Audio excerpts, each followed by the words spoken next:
Kenny Drew writes, "Hey AMC crew, thank you for the awesome show. I'm curious if you have heard any early buzz about The Hobbit, BOFA. The Return of the King basically swept the Oscars, but I'm hearing nothing in regards to the final Hobbit.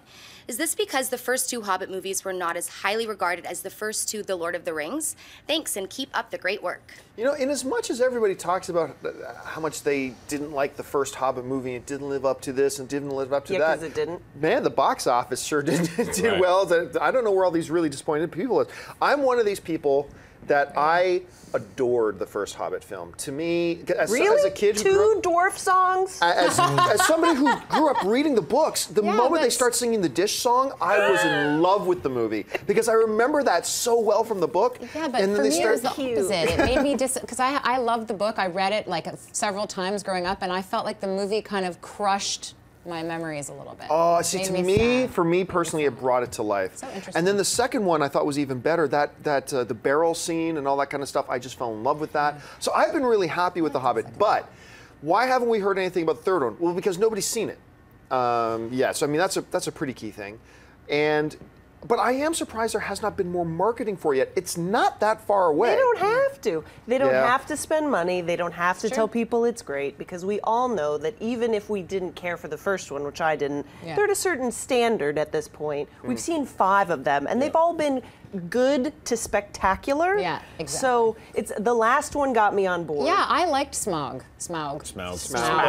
I can't Smaug. The difference. Cumberbatch, Botch. But the question as far as being Oscar nominated, you're going to see something probably as far as visual effects, I'm sure. Yeah. But in regards to why it hasn't had the same gravitas as, say, the original, people forget. When that original trilogy came out, there was comparisons to the original Star Wars trilogy. Like, what's the better trilogy? What's this or that? The Hobbit doesn't. The Hobbit is more of blockbuster fun. It could have come out in summer and shoved the popcorn down your mouth and enjoy yourself. Gullet. Yeah, down your gullet. That's basically what these movies are. You still enjoy them very much for the way they connect now to the original trilogy of Lord of the Rings or Fellowship or whatnot. But this is not. These aren't the Oscar type of caliber movies as the first. It's the first 3 were. They're just not. No. It's Best Picture, not going to happen. Special effects. Is this going to be the best of the 3? I think so. Probably, because there's going to be a lot of dragon in it. Yeah, and that's why I'm going. As far as where you can say Return of the King is a great just film overall as well too. For me, I'm going for the theater experience and for a lot of the fun to see that dragon wreck some shop in the beginning of that movie and then see where the adventure goes.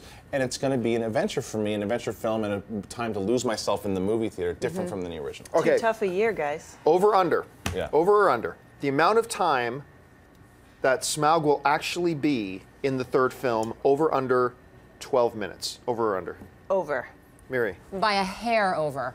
Over. I'm going to go by a hair under. Hey everyone, if you liked this video, click that thumbs up button and make sure to subscribe to our AMC Movie News YouTube channel.